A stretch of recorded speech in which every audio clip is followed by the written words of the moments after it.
Alors, d'abord une chose, vous avez vu dans la première table ronde que tous les hommes étaient en noir, moi aussi. Non, mais j'ai tweeté que moi aussi j'étais en noir, j'ai une chemise noire et j'ai le badge jump, mais c'est vrai. Alors, il y a deux raisons pour ça. C'est d'abord qu'on m'a toujours dit que le noir ça affinait, et il se trouve que j'en ai besoin.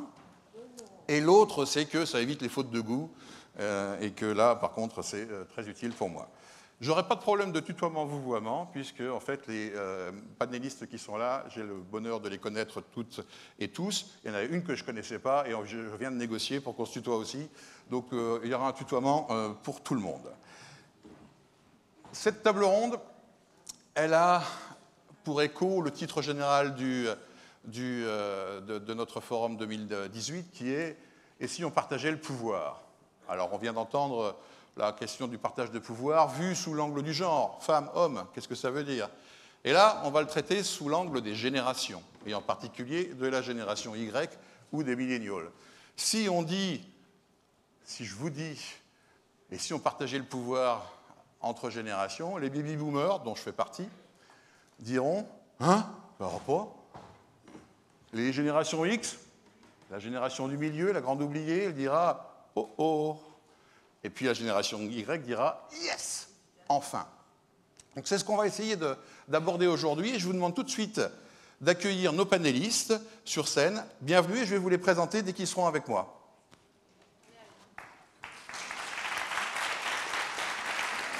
Viviane, tu peux passer par là aussi. Alors, je me suis torturé l'esprit pendant des mois, des semaines pour savoir dans quel ordre j'allais faire. Il n'y a pas de... Non, ça c'est moi ici, par contre. Là.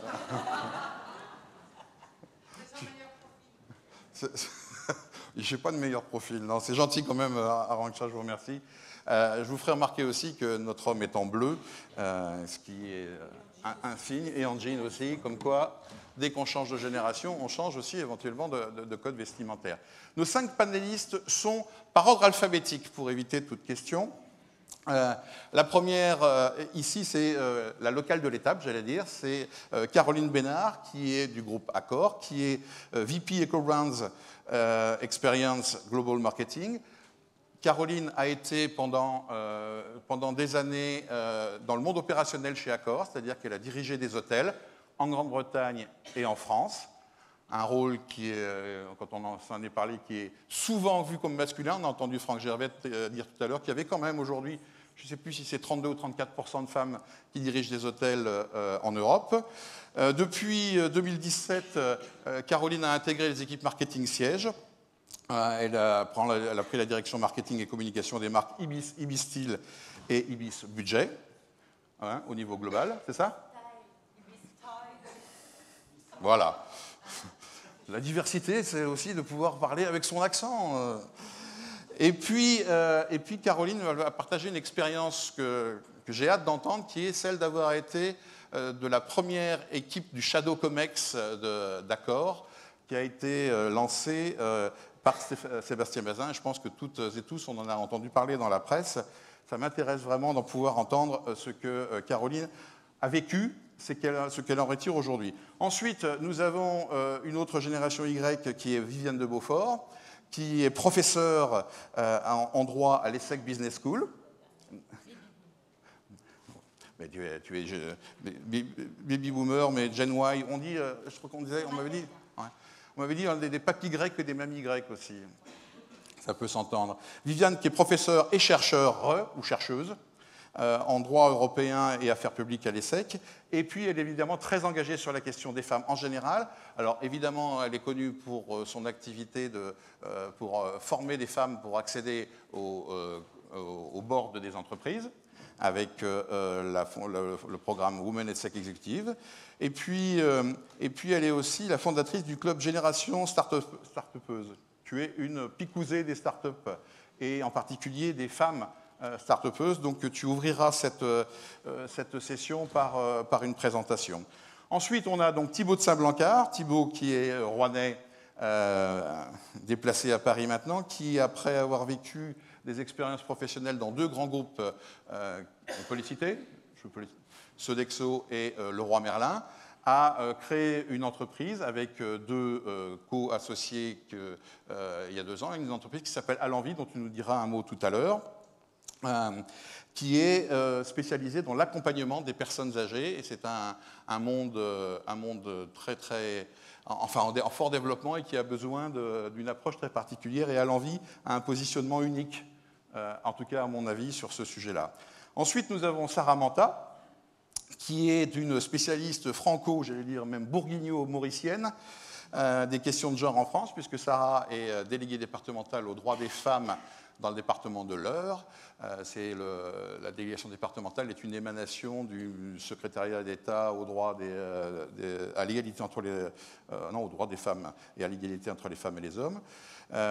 Sarah a une carrière à l'international. Elle a entre autres été affectée à la représentation française à l'ONU sur la Commission of the Status of Women, la CSW, qui s'est réunie encore cette année, donc avec un regard international qui est plus qu'intéressant, mais aussi avec, et tu es plutôt là avec cette casquette-là aujourd'hui, qui est celle de femmes engagées dans des associations, BPW, pour pas me... British Business Professional Women, pardon, dans l'association Genre en Action, qui est un réseau féministe nord-sud francophone, donc là aussi international, et puis le Women Economic Forum. Enfin, Céline Parsou, qui elle aussi a connu le monde de la grande entreprise. Elle y a travaillé pendant 5 ans dans le monde des médias, on peut le dire ou pas? Oui, donc dans le groupe TF1. Et puis, depuis l'année dernière, Céline a créé son entreprise qui s'appelle Gender Busters, qui a pour objectif d'accompagner ses clients, les entreprises en particulier, dans le dernier kilomètre pour arriver à la mixité. En plus de ça, on ne fait jamais qu'une seule chose dans cette table ronde, elle est aussi, depuis 2017, la présidente de Women Up, et tu pourras nous en dire un mot. Donc elle est évidemment très investie et picousée à l'innovation et à l'univers du digital.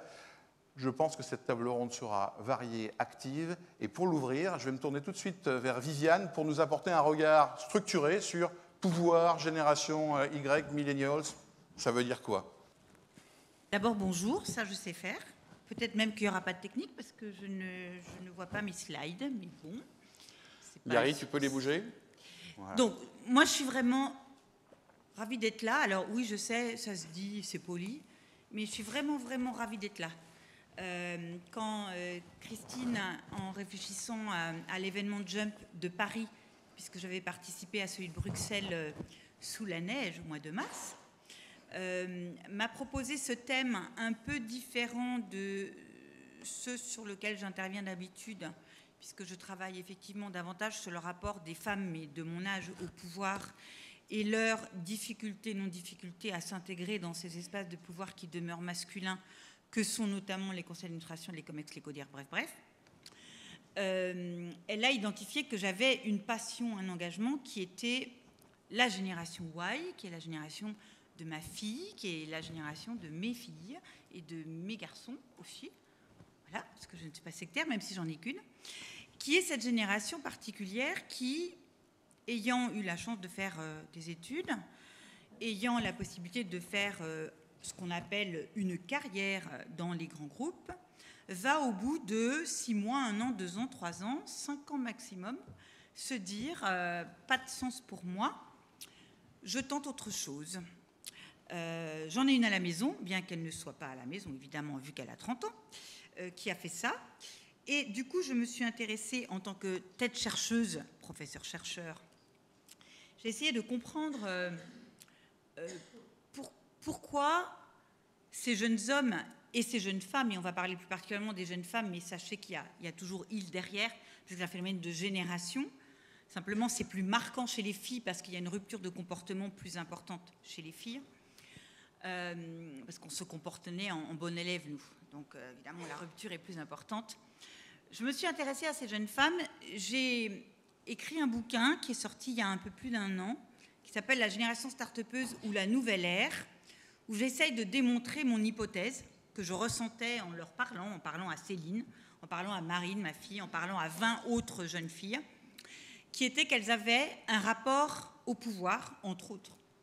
Parce que derrière, j'espère qu'on parlera, il y a rapport à la carrière, rapport à l'autre, rapport à la manière de bosser, bref, un rapport au pouvoir, on va garder ce thème-là, bien différent d'une autre, très disruptif, c'est un mot à la mode, je vais l'utiliser, et qui m'a sacrément interpellée, au bon sens du terme, secouée, et fait que, bien que les années passent et que je vais avoir 58 ans, donc je suis la première génération Y et la dernière baby boomer, je suis juste au milieu, et bien grâce à elles m'ont bien lessivé la tête et elles continuent tous les jours, grâce au cross-mentoring dans lequel je crois beaucoup, je vieillis, mais j'espère que je ne deviens pas une vieille conne. Voilà. Alors, là encore, parce qu'elles m'ont appris, alors que je suis juriste et que je mets des tonnes de trucs sur mes slides, qu'on fait des slides compréhensibles. Alors, j'ai fait un petit exercice, il n'y en a que 3, ça va aller très vite, et ça va poser le décor, j'espère. Donc, le premier, il y avait une phrase de titre importante que je voudrais lire. Voilà. Les jeunes femmes de la génération Y, qu'on appelle milléniales, ont un rapport au pouvoir que j'appelle décalé. Décalé, c'est je fais un petit saut de côté, et c'est ça que je vais essayer d'expliquer. Elles font, elles décident, elles œuvrent, elles entreprennent autrement. Démonstration. Ce qui les caractérise, c'est une instantanéité de la relation des jeunes à leur environnement. Où qu'elles soient, où qu'ils soient, elles vont vite. Le rapport à la hiérarchie est donc totalement altéré, au bon sens du terme. Elles zappent. Combien de fois j'ai entendu des gens de mon âge dire « mais c'est insupportable, ils n'arrivent pas à se concentrer ». Pas du tout, ils font plusieurs trucs en même temps. Regardez-les, observez-les. Ils, elles, veulent rester libres. Ils veulent, elles, veulent du sens, et ça va interpeller, secouer le rapport à la hiérarchie. Ils veulent des managers exemplaires et ne les respectent que s'ils sont exemplaires et pas parce qu'ils sont au-dessus d'eux. Et ils veulent contribuer, c'est ce qu'on appelle le share. Et ils ont une approche contributive, ils partagent les infos, ils partagent le pouvoir. C'est pour ça qu'on va maintenant parler de manière très naturelle du coworking, de la coopétition à la place de la compétition, de la concurrence, etc., etc. Alors, soit le système des grandes boîtes les entend, okay, soit on les laisse faire, on les laisse créer, et il y a une capacité d'innovation qui ressort de tout ça, soit c'est très clair, ils s'en vont, et parfois ils s'en vont très loin, okay, ils vivent leur vie, ils essaient de créer autre chose, ils prennent des risques parce qu'ils ont intégré, contrairement à nous qui vivions dans l'illusion d'un monde sans risque, que le monde est risqué, alors autant essayer d'en faire quelque chose et de tenter des projets. Et très souvent, c'est pour ça que j'ai parlé d'une génération start-upeuse, une des voies de réalisation peut être un parcours d'entrepreneur, on y viendra. Dernier élément.